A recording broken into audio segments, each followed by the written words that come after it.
कांग्रेस को लेकर के एक बार हम कांग्रेस से ही सीधे रिएक्शन ले लेते हैं। विजय जी, आखिर समस्या क्या है? काम नहीं हो रहे हैं कांग्रेस के नेताओं के, ये समस्या है? विधायक किस बात को लेकर के चिंतित हैं, या फिर कि जो एक के बाद एक भ्रष्टाचार के मामले लगातार महा विकास आघाड़ी में सुनने में आ रहे हैं, दिखाई दे रहे हैं, जांच चल रही है, उस सब को लेकर आपको इमेज का ध्यान आ रहा है? अब देखिए, इमेज का ध्यान तो हमें पहले दिन से ही रहता है, लेकिन कई बार देश हित में हमें ऐसे फैसले लेने पड़ते हैं जो हमारी पार्टी पर भारी पड़ जाते हैं। कांग्रेस पार्टी हाईकमान ने महाराष्ट्र की जनता के हितों को ध्यान में रखते हुए कि वहां की जनता पर दोबारा चुनाव ना थोपे जाएं, इसलिए शिवसेना से समझौता किया था। इसके साथ साथ एक मकसद और था कि हम हिंदुत्ववादी जो विचारधारा है, जिसमें जो शिवसेना ने अपनी विचारधारा हमारे सामने रखी कि वो 36 बिरादरियों के विकास में और उत्थान में अपनी भूमिका निभाएंगे कांग्रेस के साथ मिलकर, उसके चलते हमने गठबंधन किया था। लेकिन आज अगर कांग्रेस के नेताओं के काम नहीं होंगे, कांग्रेस के नेताओं का कोई व्यक्तिगत काम नहीं है, किसी का अपने क्षेत्र को लेकर काम है, किसी का अपने क्षेत्र की जनता को लेकर कोई काम है, अगर हम जनता के काम नहीं करेंगे तो जो जनता ने जिन अपेक्षाओं के साथ हमें चुना है उन पर हम खरे नहीं उतरेंगे तो जनता अगली बार हमें भी लात मार देगी। तो इसी को लेकर जो प्रदेश कांग्रेस के जितने भी नेता हैं वो सभी एकजुट होकर इस बात को पार्टी हाईकमान के सामने रख रहे हैं कि मान लीजिए एनसीपी के नेता घोटाले में अगर लिप्त होकर इस्तीफे दे रहे हैं, अपने पदों से उन्हें देने पड़ रहे हैं, तो उनके कार्यों का खामियाजा भी कांग्रेस पार्टी को भुगतना पड़ सकता है, क्योंकि हम उस गठबंधन का हिस्सा हैं। इसी तरह से शिवसेना के कई नेताओं पर भी उंगलियां उठ रही हैं।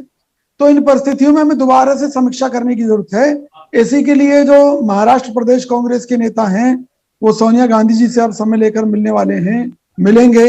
निश्चित तौर पर मुझे पूरी उम्मीद है राहुल गांधी जी, श्रीमती सोनिया गांधी जी वहां के कार्यकर्ताओं और नेताओं की अपेक्षाओं को ध्यान में रखते हुए जो हमारा समाज में देश और जनता के प्रति फर्ज है उसे निभाने में हम सफल होंगे।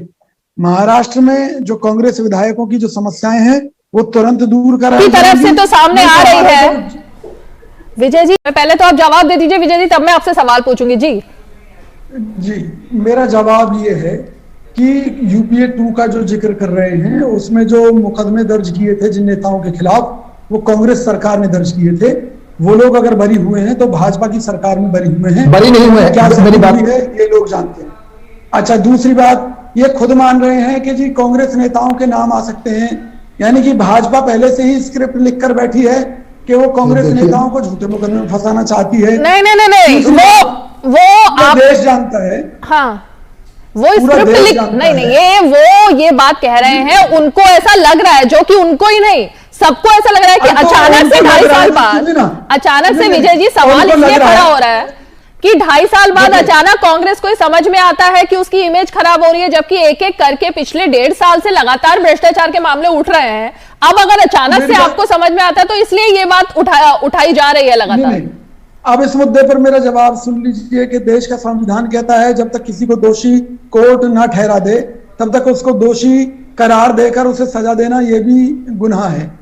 तो जो लोग दोषी हैं उनको सजा हो वो मुद्दा एक अलग है, लेकिन हमारा मुद्दा एक बड़ा सीधा सा मुद्दा है कि हमने सरकार को समर्थन दिया, एक पार्टी को समर्थन दिया, तो इसलिए दिया कि महाराष्ट्र के हितों को ध्यान में रखते हुए अगर वो पूरे नहीं हो पा रहे, मान लीजिए सरकार कोई भी सरकार चुटकी बजाती ही तो जनता के लिए काम नहीं कर देती। हमने भी शिवसेना को टाइम दिया कि वो हमारे विधायकों की अपेक्षाओं को ध्यान में रखते हुए उनके क्षेत्रों में विकास कार्य कराए, जो उनके क्षेत्र की जनता है उनकी अपेक्षाओं को पूरा करे। अगर वो उन पर खरा नहीं उतर रही तो एक निश्चित टाइम के बाद ही तो अल्टीमेटम दिया जाएगा। विजय जी, चूंकि विजय जी एक रिएक्शन में विजय जी से ले लेते हैं। विजय जी, सवाल यही है जो राजीव जी भी उठा रहे हैं और जो हम भी लगातार इस बात को पूछ रहे हैं और सभी लोग पूछ रहे हैं कि आखिर जब कोई और बीजेपी का कोई मंत्री किसी पर आरोप लगते हैं तो सबसे पहले इस्तीफों की झड़ी लगाने की आप लोग बात करते हैं, धरने पे उतर आते हैं, प्रदर्शन पे उतर आते हैं, राहुल गांधी के ट्वीट्स भी लगातार सामने आने लग जाते हैं। लेकिन अब जबकि महाराष्ट्र में इतना कुछ चल रहा है, एक के बाद एक रोज नए नए नाम सामने आ रहे हैं, तो फिर मजबूरी क्या है आपकी पार्टी की? आप क्यों नहीं निकल जाते फिर बाहर अगर आपको भी लग रहा है कि बहुत ज्यादा घपला चल रहा है वहां पर? देखिए, सबसे पहली बात यह है कि घपला क्या चल रहा है क्या नहीं है पूरा देश जानता है, क्योंकि जब यही भारतीय जनता पार्टी एनसीपी के साथ गठबंधन करके वहां सरकार बनाना चाहती थी और खुलासा हुआ कि इन्होंने बड़े लेन देन की बात आपस में कर रखी थी, तो उन परिस्थितियों में कहां इनकी ईमानदारी थी, कहां नहीं, ये कौन से विषय की बात कर रहे हैं, कहां पे हुआ था, किसके साथ क्या लेन देन? महाराष्ट्र के अंदर एनसीपी में जो उनके भतीजे हैं, जो एनसीपी प्रमुख शरद पवार जी के भतीजे, उनके साथ में जो पहले कहा करते थे चक्की पीसिंग, बाद में उनके गले मिलकर इन्होंने जो सरकार बनाने का दावा पेश किया था, और जब बाद में फ्लोर टेस्ट की बात होने पर बीजेपी को पीछे हटना पड़ा था, मैं उस मामले को आपके सामने रख रहा हूं। नहीं, लेन देन क्या हुआ था? लेन देन का आपने वर्ड का इस्तेमाल किया।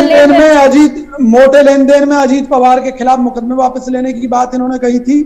इन्होंने कही जो अच्छा नहीं, हाँ बिल्कुल, ये बिल्कुल इस चीज का कोई वरना जिस व्यक्ति, हाँ बिल्कुल एविडेंस है। हाँ मुझे एक सेकंड दीजिए। चलिए अब मुझे इस सरकार का जो खर्च है कोई नहीं बचेगा, गठबंधन न राहुल गांधी बचेगा, अगर न रॉबर्ट वाड्रा बचेगा, न सोनिया गांधी, 8 साल हो गए ना, कोई नहीं बचेगा, सब बेल पे है। आपने किसको गिरफ्तार किया है, किसके खिलाफ क्या कार्रवाई की है? चलिए ठीक है राजीव जी, आपने अपना पक्ष रखा और नेता कांग्रेस हमारे साथ जो जुड़े हुए थे विजय कौशिक जी, लगातार हम उनको अपनी डिबेट्स पे बुलाते हैं और वो कांग्रेस का पक्ष रखने की